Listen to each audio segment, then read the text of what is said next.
I'm an LLB student. రీసెంట్గా 19th November రోజు social మీడియాలో ఒక వీడియో సర్క్యులేట్ అయిందండి. అందులో అఘోరి నాగసాధు అనే ఒక అఘోరి ఏం చేసిందంటే ఒక హెన్నును హోమగుండంలో మొత్తం ఒక దేవుని ఆఫరింగ్ టు ద గాడ్ ఆ పేరుతోని ఒక హోమగుండంలో ఏం చేసిందంటే ఒక హెన్నును ఒక కోడిని తీసుకొచ్చి బలిచ్చింది. ఆ కోడిని బలి ఇవ్వడంతో ఒక ఫైర్ ఉంటుంది హోమగుండంలో, ఆ ఫైర్ని ఆ హెడ్కి ఎక్స్టింగ్విష్ చేసి ఒక కత్తితోని, ఒక పొడవైన కత్తి స్వాడ్తోని ఆ జంతువు హెన్నుని బలివ్వడం జరిగింది. ఆ హెన్నును బలివ్వడంతో అది Telangana animals and birds act prohibition 1950 ప్రకారం నేరము, జంతు బలి అనేది నిషేధము ఇక్కడ. సో మనకు అందులో సెక్షన్ 3 అని ఒకటి ఉంటుంది. Section 3 of Telangana animals and birds act prohibition act 1950 ప్రకారం జంతు బలిని రిలీజియస్ పర్పస్ కానీ వేరే ఎనీ ప్రొసెషన్ కానీ any other activity in the name of God or anything, so ఆ పర్పస్లో జంతు బలి ఇవ్వడం అనేది నేరము. ఇక్కడ సోషల్ మీడియాలో సర్క్యులేట్ అయిన వీడియో ప్రకారం అఘోరి నాగసాధు ఆ హోమగుండంలో కొన్ని మంత్రాస్ ఆఫరింగ్స్ రిసైడ్స్ చేస్తూ సో ఒక హెన్నును బలిచ్చింది. అందులో క్లియర్గా విజిబుల్ అయింది. అందులో మేము we have enabled it clearly.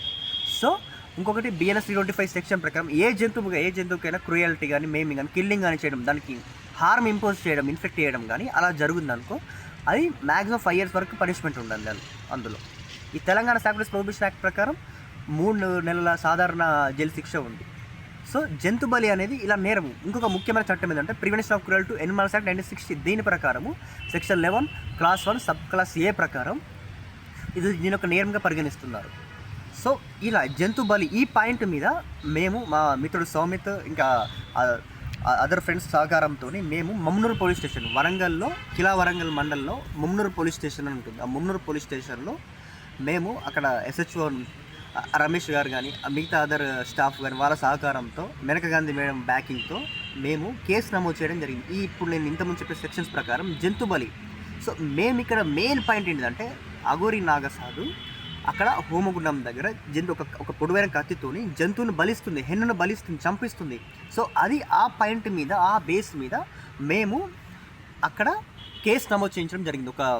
మా మిత్రుల సహకారంతో వరంగల్లో 2 రోజులు మేము అక్కడ గ్రౌండ్ వర్క్ చేయడంతో ఇది సాధ్యమైంది. మేము అక్కడ ఎవిడెన్స్ సబ్మిట్ చేశాము. సో మా మెయిన్ ఉద్దేశం ఏంటంటే భవిష్యత్తులో ఎవరు ఏ పేరుతోని, ఏ మతం పేరు కానీ ఏ కులం పేరుతో ఏ పేరుతోని కూడా జంతు బలిని చేయొద్దు. సో వారు ఇది మూగ జీవాలను ప్రాణాలు హరించొద్దని కోరుకుంటున్నాను. మరిన్ని వీడియోస్ కోసం ఛానల్ ని సబ్స్క్రైబ్ చేయండి. లేటెస్ట్ అప్డేట్స్ కోసం వాట్సాప్ ఛానల్ ని ఫాలో అవ్వండి. ఆ లింక్ డిస్క్రిప్షన్ లో ఉంది.